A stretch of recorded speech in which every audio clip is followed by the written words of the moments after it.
Assalamualaikum warahmatullahi wabarakatuh. Terima kasih kepada rekan-rekan, peserta tutor penelitian operasional 1 yang telah meluangkan waktunya untuk mengikuti tutorial software pada hari ini. Eee, Software yang digunakan untuk tutorial pada hari ini ada 2 software, yang pertama yaitu Linggo dan yang kedua adalah PomQM. Mungkin kita mulai dari Linggo terlebih dahulu. Jadi Linggo ini adalah alat bantu yang didesain sangat luas untuk menyelesaikan permasalahan-permasalahan riset operasi seperti program linear dan nonlinear, quadratic, quadratically constrained, stochastic, dan optimasi model integer dengan lebih cepat, mudah, dan efisien. Pada Linggo ini bisa kita lihat terdapat 5 menu di dalam softwarenya. Yang pertama yaitu File, Edit, Solver, Window, dan Help. Untuk menu file ini sendiri yaitu berisi tools seperti New, Open, Save, Save As, dan Close, dan yang lain-lainnya. Untuk edit sendiri itu di dalamnya terdapat menu yang digunakan untuk perintah seperti mengubah tipe font, teks perintah, dan hal-hal lain yang berkaitan dengan konten atau isi. Untuk menu solver itu digunakan untuk memecahkan model, membuat laporan solusi, analisis, dan formulasi, serta memunculkan grafik, mengidentifikasi error, dan sebagainya. Selanjutnya, pada menu window, ini digunakan untuk mengatur tampilan jendela yang sedang terbuka atau aktif. Dan untuk menu help itu digunakan untuk membuka informasi mengenai software Linggo. Jadi salah satu permasalahan atau kasus yang bisa kita selesaikan dengan Linggo ini yaitu program linear. Mungkin di sini ada contoh soal sederhana yang akan diselesaikan menggunakan Linggo. Untuk soalnya yaitu ini. Jadi ada fungsi maksimasi 40x1 tambah 30x2 ditambah 50x3. Ada constraint-nya 6x1 tambah 4x2 tambah 1x3 kecil sama 32.000. 6x1 tambah 7x2 tambah 3x3 kecil sama 16.000. 4x1 tambah 5x2 tambah 12x3 kecil sama 24.000. Nah, jadi untuk penyelesaian dengan Linggo itu ada beberapa algoritma atau beberapa sintaks untuk menjalankannya. Mungkin biar lebih cepat bisa di-copy dari sini. Untuk yang pertama itu kalau kita ingin memasukkan fungsi tujuan, kita harus membuat maksimasi dengan max atau minimasi dengan min. Jadi sintaks awalnya yaitu berupa fungsi tujuannya, lalu harus diberi sama dengan. Untuk penulisan variabelnya itu harus terdapat tanda kali antara konstanta dengan variabel. Jadi 40 dikali x1 ditambah 30 kali x2 ditambah 50 kali x3, dan di setiap akhir suatu baris diberi tanda titik koma. Jika ingin menambahkan teks, maka yang tidak akan berpengaruh terhadap fungsinya bisa diberikan tanda seru, lalu diketik misalkan ini fungsi tujuan, lalu diberi tanda titik koma, sehingga ini sebagai penanda atau sebagai komentar yang tidak akan berpengaruh terhadap fungsi yang ingin diselesaikan. Nah, jadi untuk lanjut ke batasan atau constraint, itu juga sama, antara konstanta dengan variabelnya harus diberi simbol kali, dan untuk jika ia kecil sama dibuat seperti ini. dan jika dia besar sama dibuat dengan seperti ini. Jadi tadi kecil sama. Setelah membuat sintaks yang seperti ini, di akhir itu harus diberi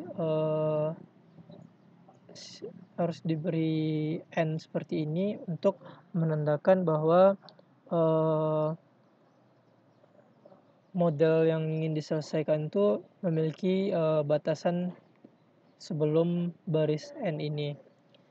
Selanjutnya, apabila ingin menyelesaikan, maka di sini ada tools solve. Kita bisa langsung klik. Nah, jadi keluar seperti ini global optimal solution. Artinya solusinya sudah optimal. Lalu ada iterasinya 2, berarti di sini menandakan bahwa jumlah iterasi dalam penyelesaian kasus ini ada 2 iterasi. Lalu variabelnya ada 3. Constraint-nya terhitung 7 karena masuk fungsi non negatif. Selanjutnya di sini ada merupakan hasil pemecahan masalah dari yang kita buat tadi, di mana nilai optimumnya, nilai maksimasinya yaitu 146.666,7. Total iterasinya ada 2, lalu total variabelnya ada 3. Selanjutnya, untuk mengetahui nilai X1, X2, dan X3 karena tadi ada 3 variabel, maka kita bisa lihat nilainya itu di sini. Jadi untuk value di sini merupakan nilai variabelnya. Untuk X1 nilainya itu 2000, untuk X2 nilainya 0, dan untuk X3 itu nilainya 1333,333. Lalu hasil dari optimasi ini terdapat nilai dual, terdapat analisis dual. Analisis dual tersebut untuk memberikan penilaian terhadap sumber daya dengan melihat nilai slack or surplusnya dan nilai dual price. Bila slack atau surplusnya sama dengan 0, maka hasil tersebut menunjukkan bahwa sumber daya itu bersifat terbatas. Sedangkan nilai dual price merupakan nilai harga sumber daya yang menunjukkan besarnya pengaruh terhadap nilai fungsi tujuan. Nilai dual price pada sumber daya terbatas menunjukkan bahwa setiap penambahan sumber daya sebesar satu satuan, maka akan meningkatkan nilai fungsi tujuan sebesar nilai dari hasil dual price tersebut. Jika nilai dual price negatif pada sumber daya terbatas menunjukkan bahwa setiap penambahan sumber daya sebesar satu satuan akan menurunkan nilai fungsi tujuan sebesar nilai dual price tersebut. Dan untuk sumber daya dengan nilai sama dengan 0, menunjukkan bahwa sumber daya tersebut berstatus kendala tidak aktif atau berlebih, di mana penambahan atau pengurangan persediaan pada sumber daya tidak akan mempengaruhi nilai dari fungsi tujuan. Nah, ini adalah contoh sederhana penyelesaian kasus menggunakan Lingo. Selanjutnya masuk ke software kedua, yaitu POMQM. Jadi POMQM ini sama halnya dengan Lingo, merupakan sebuah software yang bisa yang multifungsi yang bisa menyelesaikan beberapa kasus seperti di sini ada decision analysis, ada forecasting, ada game theory, goal programming, inventory, linear programming, Markov analysis, MRP, dan lain-lain. Jadi kita contohkan di sini yaitu untuk menyelesaikan permasalahan linear programming. Nah, jika kita pilih linear programming, di sini ada menunya, di situ number of constraints. Jadi tadi berdasarkan soal di sini, contoh soal yang sederhana ini, constraint-nya itu ada 3 dan number of variabelnya itu ada 3. Jadi langsung saja kita ganti menjadi 3 dan number of variabelnya juga 3. Untuk objektifnya di sini yaitu fungsi tujuan dari kasus tadi. Dari soal ini fungsi tujuannya yaitu maksimasi, jadi tetap kita pilih maksimasi. Selanjutnya di sini row names-nya kita biarkan dia tetap constraint 1, 2, dan 3 atau default dari aplikasinya. Untuk kolom names-nya di sini artinya variabelnya kita biarkan X1, X2, dan X3. Jadi langsung saja kita klik OK. Nah, di sini kita bisa menginputkan mulai dari fungsi tujuannya hingga constraint-nya. Kita bisa menginputkan nilai konstantanya. Untuk X1 tadi ada untuk fungsi tujuannya ada 40 X1, 30 X2, dan 50 X3. Jadi kita bisa inputkan di sini tadi 40, 30, 50. 40 X1, 30 X2, dan 50 X3. Nah, selanjutnya masuk ke constraint-nya itu constraint-nya 6, 4, 1, ada 6 X1, 4 X2, 1 X3. Untuk constraint yang kedua ada 6, 7, 3 dan 6 X1, 7 X2, 3 X3. Untuk constraint yang ketiga itu 4, 5, 12. Ada 4, 5 X2, dan 12 X3.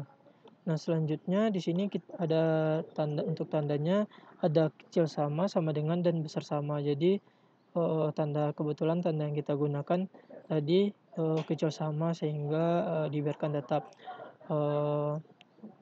Selanjutnya kita isi pada kolom RHS-nya itu, yaitu batasannya ini 32.000, di sini 16.000, dan yang di sini 24.000.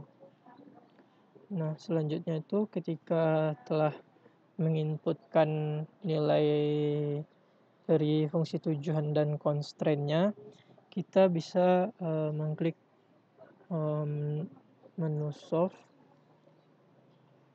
Nah, jadi di sini terdapat hasil dari soal tersebut, di mana nilai X1-nya ini 2000, X2-nya 0, X3-nya 1333,33. Selanjutnya nilai optimumnya atau nilai maksimasinya tadi yaitu 146.666,7. Sama nilai di sini dapat dibuktikan sama dengan hasil yang ditunjukkan dengan Lingo tadi. Jadi tidak ada perbedaan antara hasil yang didapatkan menggunakan POMQM ataupun dengan Lingo. Namun bedanya adalah pada POMQM ini kita bisa melihat iterasinya. Jadi proses penyelesaiannya diketahui tadi kan jumlah iterasi pada Lingo tadi dapat diketahui iterasinya itu 2, hanya berupa penjelasan total solver iterasinya itu ada 2. Sementara pada POMQM ini kita bisa lihat langsung iterasi 2 tuh yang mana. Jadi di sini merupakan total iterasi dari penyelesaiannya, di mana yang terakhir ini merupakan hasil akhirnya. Selanjutnya ada nilai dual. Jadi nilai dual yang terdapat pada POMQM ini sama dengan yang ada pada Lingo tadi, di mana yang dihasilkannya yaitu juga sama. Selanjutnya pada solution list ini itu menandakan ada basic ini, maksudnya dia basis atau tidaknya. Jadi untuk yang X1 dan X3 itu basisnya ada X1, X3, dan S1. Untuk non basisnya itu ada X2, S2, dan S3. Jadi, nilai yang pada solution list ini juga sama terdapat, pada Linggo tadi. Jadi sekian tutorial,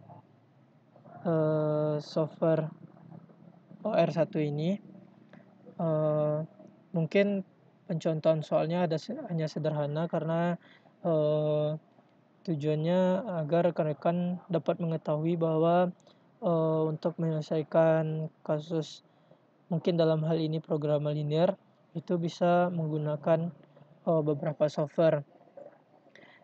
Untuk kasus-kasus lainnya seperti transportasi, juga dapat diselesaikan menggunakan, software Linggo maupun PomKM. Mungkin sekian tutorial pada hari ini. Apabila ada kesalahan mohon dimaafkan, dan apabila ada pertanyaan mungkin bisa dihubungi asisten, pembimbing masing-masing kelompok. Mungkin rekan-rekan bisa, mempelajari lebih lanjut terkait dengan, kedua aplikasi ini. Ditutup. Assalamualaikum warahmatullahi wabarakatuh.